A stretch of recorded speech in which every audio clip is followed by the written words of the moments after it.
Psicologia em Conversa, uma rubrica dedicada à saúde mental. À segunda-feira, pelas 10h30, com a assinatura do psicólogo Dr. Ricardo Ribeiro Silva e seus convidados. Na saúde mental, a sua palavra conta.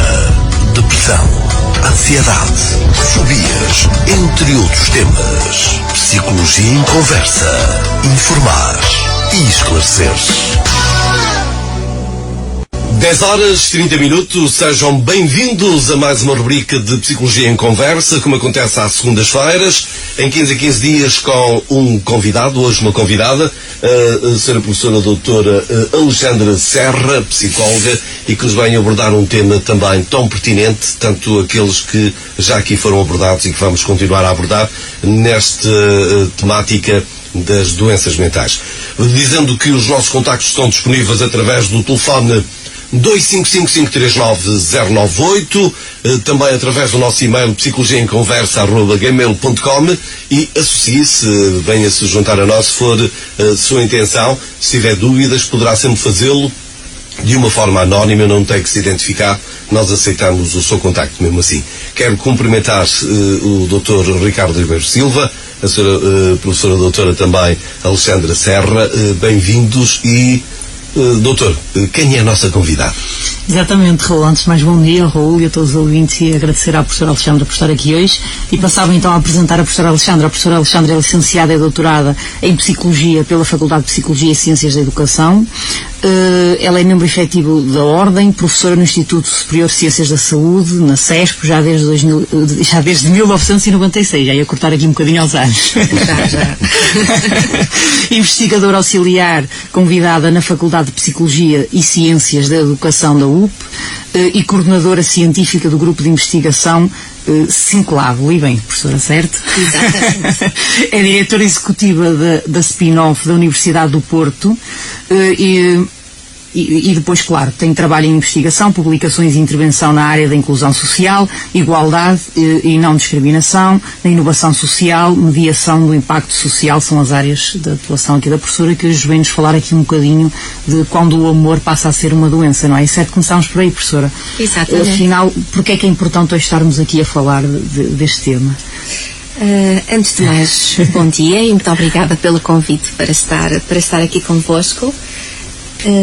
Começar por dizer que este tema começou a ser pertinente quando começou a aparecer nos trabalhos dos meus alunos. Ou seja, já é o terceiro ano que isto me aparece como tema escolhido pelos alunos. Ou os limites das relações, ou a violência emocional, ou a questão de os relacionamentos afetivos mais abusivos.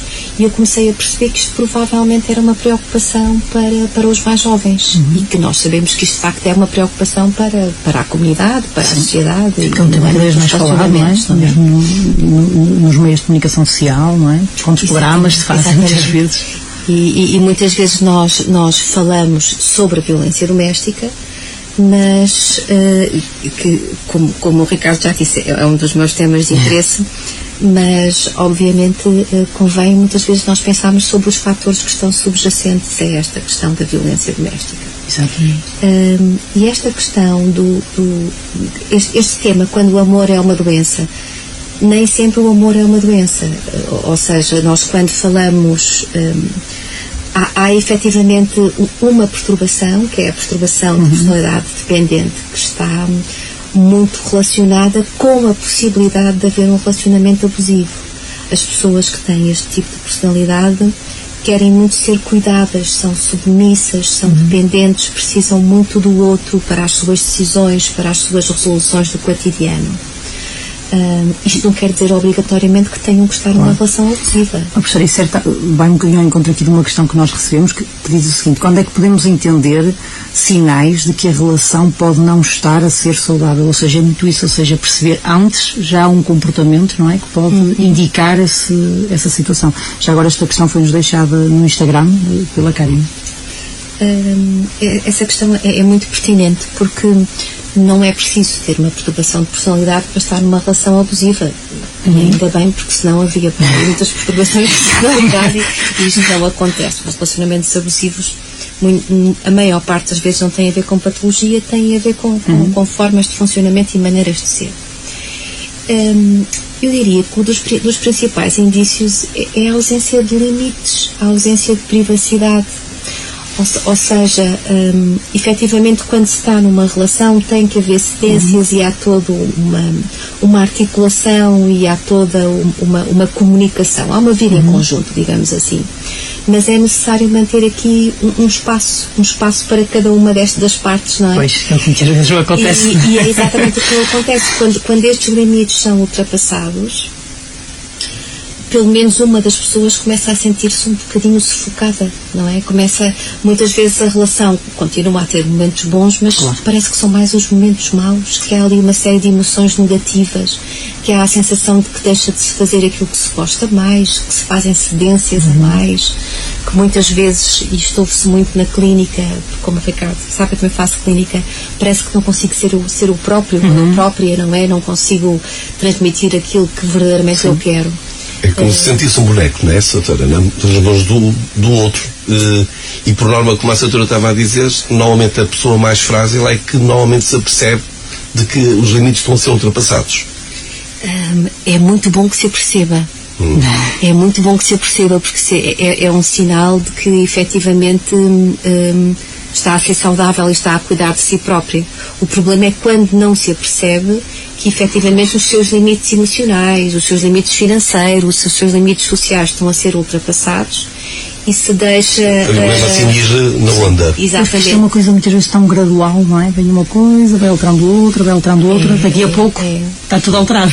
E é muito difícil porque, à partida, a pessoa sente-se bem na relação, por isso muitas vezes os indícios, que até são muito claros para os outros, para ela própria não são. Porque o parceiro ou a parceira foi a pessoa que foi escolhida para aquele relacionamento, para aquele projeto de vida, se for o caso, e às vezes é muito difícil identificar as pistas que levam àquela situação mais abusiva.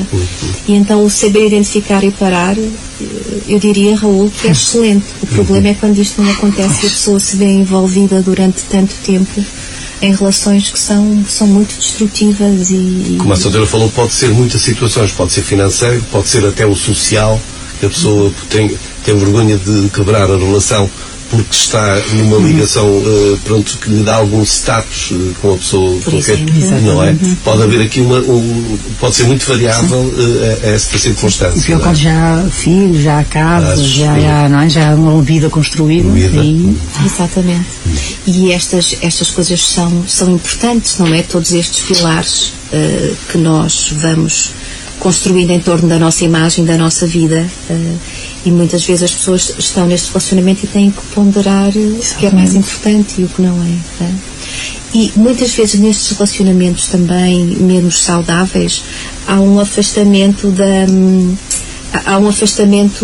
eu até diria do próprio casal. Vamos pensar agora em relações afetivas, amorosas, românticas propriamente ditas, da restante comunidade ou da restante família, não é? E às vezes isto nem é um distanciamento, aliás, físico, mas é emocional. Estão muito fechados sobre eles próprios. E depois deixa a pessoa quase sem recursos, não é? Mesmo que queira fazer qualquer coisa para mudar a situação, não tem nada, não é? Não tem ninguém.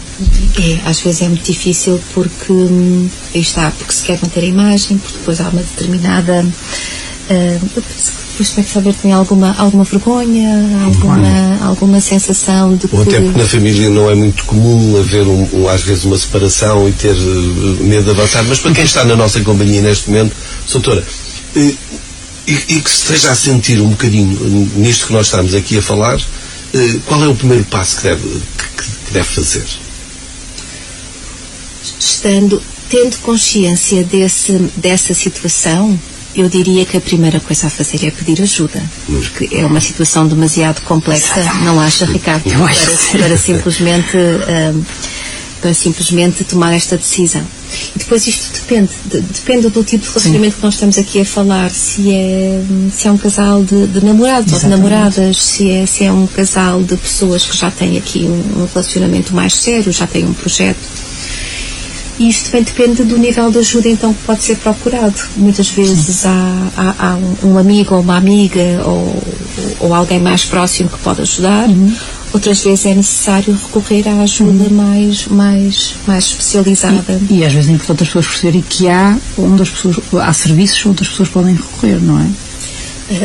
Certo, até podíamos passar, antes de explicarmos um bocadinho do resto do que nós queríamos falar, também podíamos explicar um bocadinho isso respondendo à questão do... exatamente. Nós na CESP, com essa preocupação, a CESP tem uma comunidade estudantil bastante grande mesmo. Nós criamos de facto um serviço de apoio e informação à vítima que está integrado na rede nacional de estruturas de apoio à vítima da SIG, da Comissão para a Igualdade de Género. E a ideia deste serviço é exatamente isso, é ser uma resposta para a comunidade e para os nossos estudantes. E quando digo comunidade, é mesmo comunidade envolvente. Não só para prestar apoio às pessoas que estão em relações abusivas, mas também para dar informação, simplesmente para esclarecer, para explicar.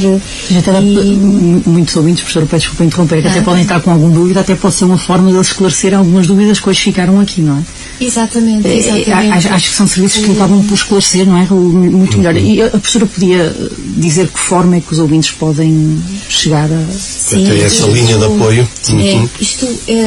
O serviço é gratuito e é prestado por técnicos especializados, é anónimo, é confidencial e há aqui várias maneiras de nos contactarem.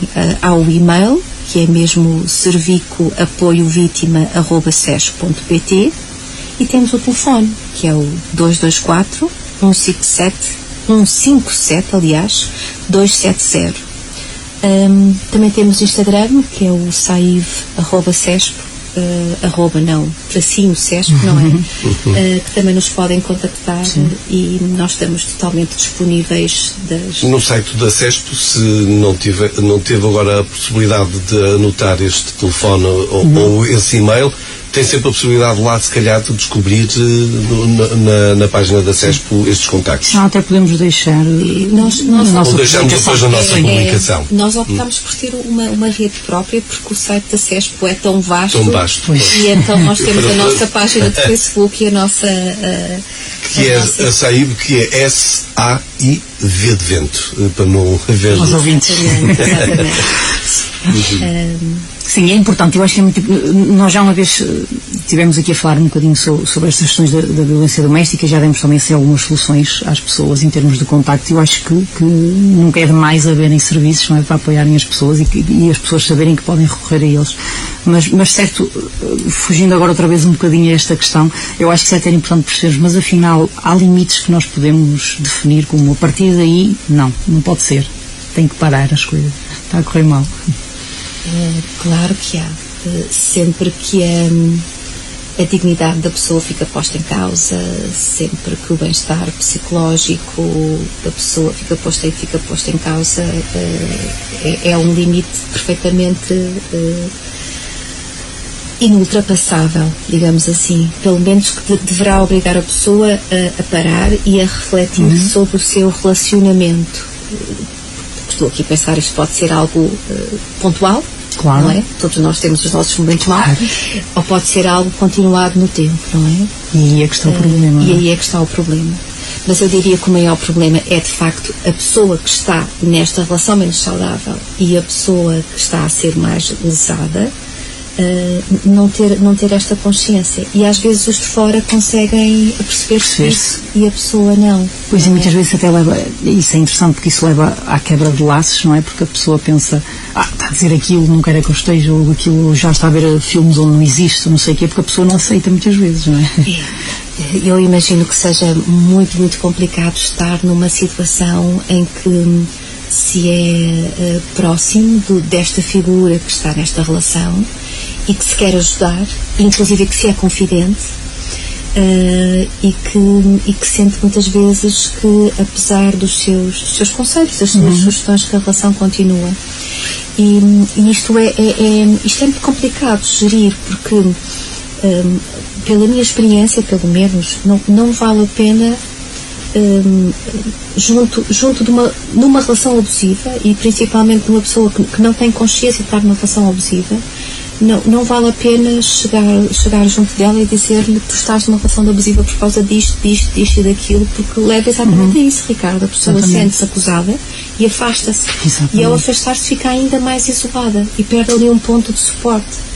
E isto obriga a esta pessoa confidente a fazer algo que é muito difícil para os amigos, que é engolir as suas próprias angústias e tentar, de alguma forma, não acusar, não levantar o dedo, estar disponível para ouvir, estar disponível para de vez em quando ir dizendo, mas tu não estás bem, mas há qualquer coisa aí que não está bem, mas tu não queres pensar. Deixando a pessoa refletir, não é?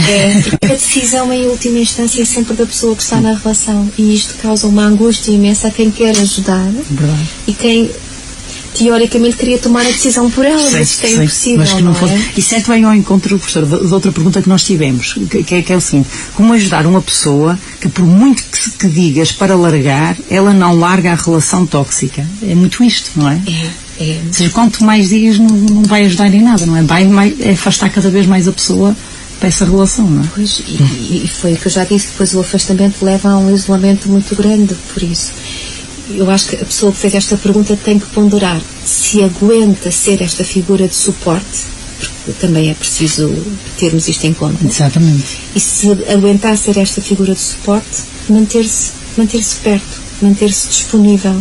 E aceitar, não é? Aceitar que vai ter que ajudar a pessoa amiga, não é? Mesmo com aquelas condições. Ajudar a pessoa validar as coisas mais, validar as coisas mais no sentido de, basicamente, sem fazer acusações, sem fazer julgamentos, sempre coerente com ela própria, mostrando que se calhar não concorda com isto, não concorda com aquilo. Não é preciso ser conivente com o que está a acontecer.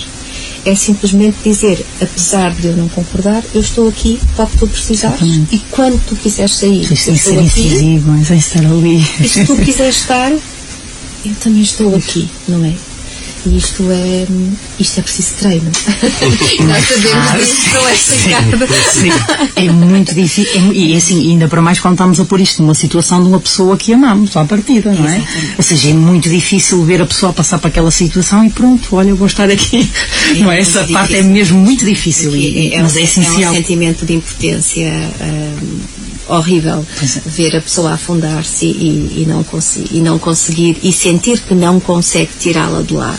Mas aqui, de facto, a palavra-chave é manter-se por perto. Quando aquela pessoa precisar de sair, é nós que vai recorrer. Nós devemos ir por perto, e isso é muito não tirar importante. o suporte à pessoa, não é? Até porque, professora, muitas vezes acontece o quê?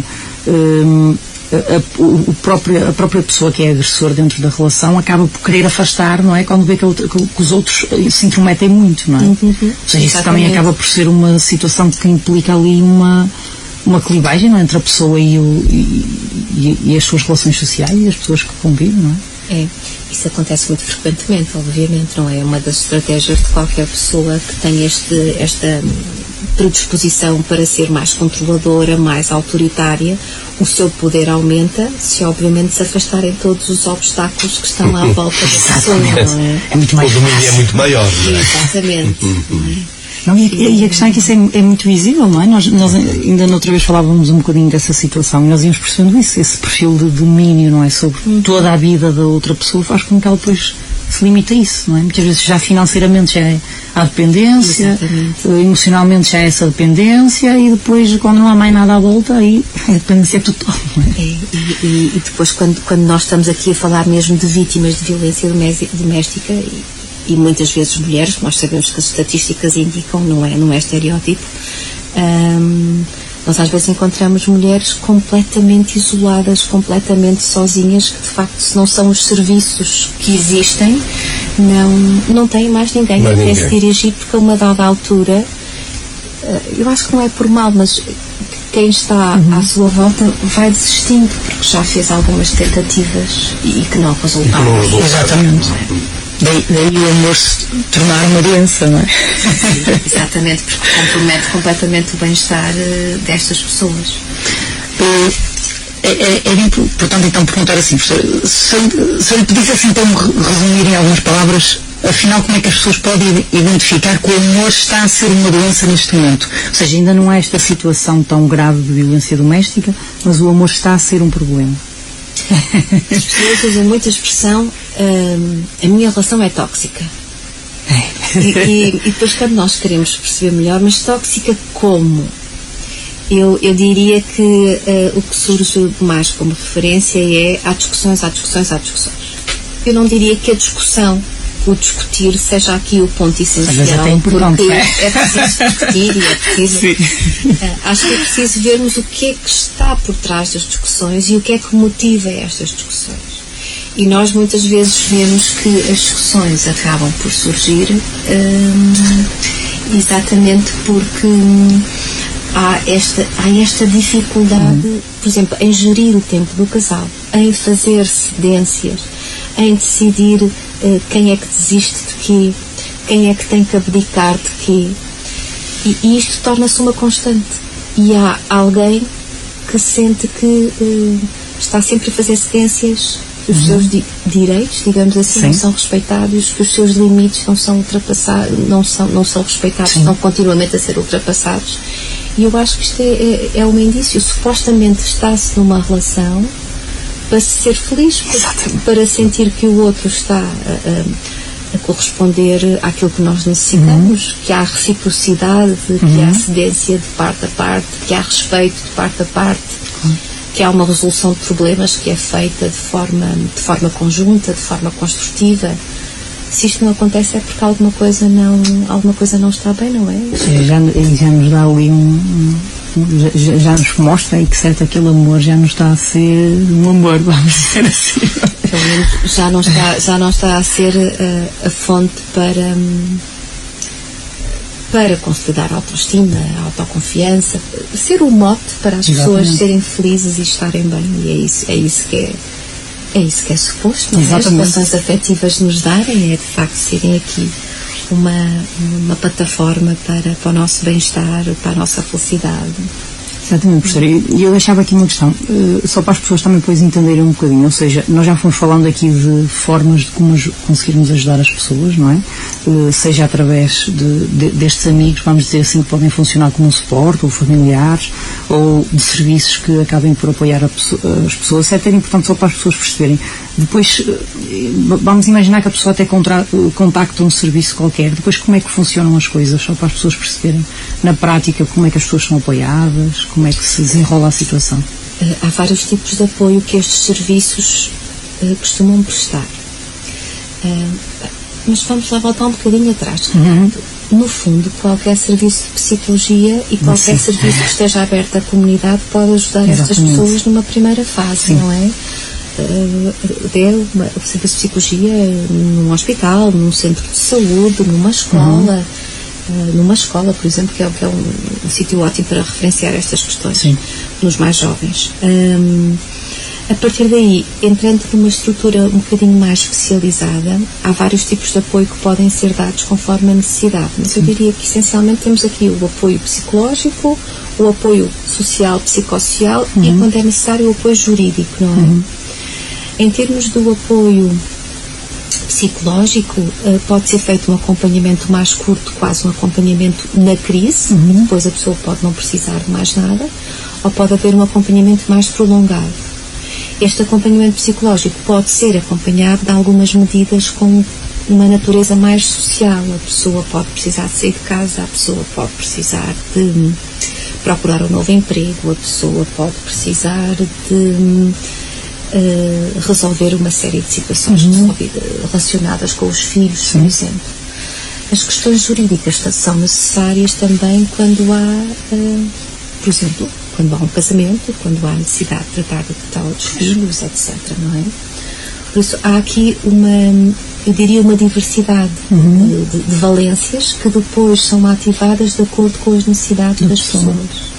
Sim, pois eu acho que isso é muito interessante para as pessoas que estão lá em casa, porque muitas vezes o que é que acontece é que veem isto como uma situação impossível de se resolver, não é? Ou que não há solução, e é importante perceberem isso, ou seja, que existem, dependendo da situação da pessoa, dependendo dos problemas que a pessoa vai ter em quebrar esta relação, há sempre alguma forma de se atuar sobre isso, não é? É importante passarmos um bocadinho essa ideia. Exatamente. E nestes serviços os técnicos e as técnicas estão preparados para um atendimento onde respeitam a pessoa, onde não a julgam e onde estão preparados para a pessoa continuar o processo ou desistir. Pois, não é? É importante. Sim. E é importante também passar esta mensagem aos nossos ouvintes, que no caso de necessitarem desta ajuda, que normalmente ela é sigilosa, quer dizer, que não tenham medo, porque depois é a forma de ela os contactar. Exatamente. Porque há pessoas que depois eu vou e depois se me ligam e está na presença do agressor. Claro. Quer dizer, tudo isto é muito bem trabalhado para as pessoas, quando precisarem de procurar essa ajuda, saberem que estão tranquilas, não é? Que não têm depois ter um medo de alguma repercussão pelo facto de ir pedir ajuda. Por isso que estes serviços às vezes ajudam. Isto em substituição de um serviço presencial, por exemplo, de ir a uma clínica ou de ir a um hospital pedir ajuda. Eu acho que muitas vezes é aí que está a facilidade destes serviços, não é? Que a pessoa em casa, num sítio tranquila, onde sabe que ninguém vai estar, liga e tenta resolver o problema, não é? É diferente da pessoa ter que sair de casa, deslocar-se. E se formos a falar de casos, por exemplo, ainda temos aqui muitos casos no Mar Canaveses de pessoas que não têm meios de transporte, por exemplo, ou que o meio de transporte deles é um meio de transporte público, que, por exemplo, durante as férias de verão para e a pessoa não tem como se deslocar.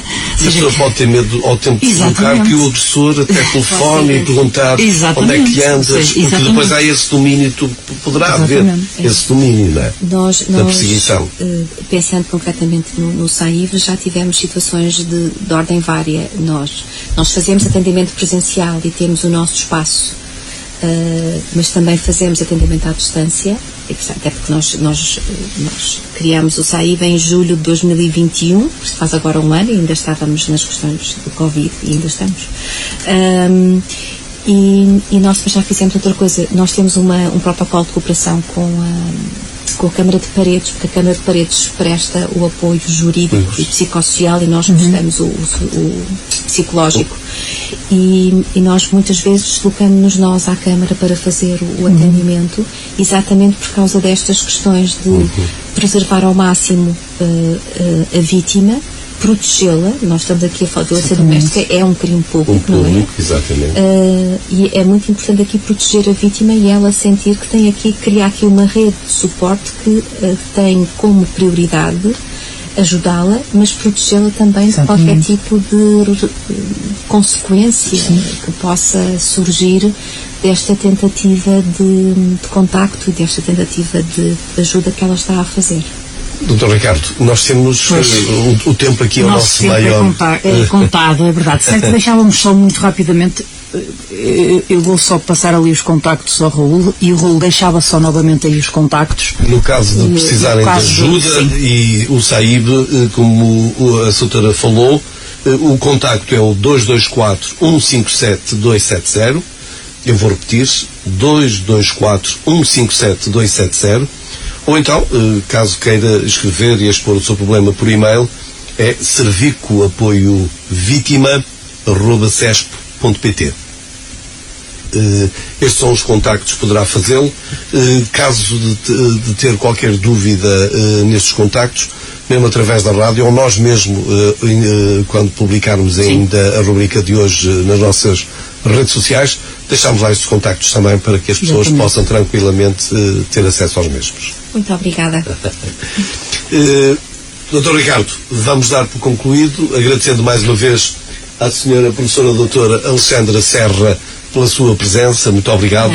Também pela sua disponibilidade. Foi um prazer. Porque ficamos sempre mais ricos com os nossos convidados, porque nos traz sempre estas palavras sábias de conforto, de segurança que os nossos ouvintes tanto necessitam nos tempos que correm. Muito obrigado. Nada, foi um prazer. Dr. Ricardo, nós voltamos de hoje a 8 dias, naturalmente, para falarmos da guerra, porque no último programa não foi possível, não é? Exatamente. Então a todos, a continuação de uma ótima segunda-feira, que este seja pronúncio também para uma grande semana, toda ela positiva. Psicologia em Conversa, uma rubrica dedicada à saúde mental. À segunda-feira, pelas 10h30, com a assinatura do psicólogo Dr. Ricardo Ribeiro Silva e seus convidados. Na saúde mental, a sua palavra conta. Depressão, ansiedade, fobias, entre outros temas. Psicologia em Conversa.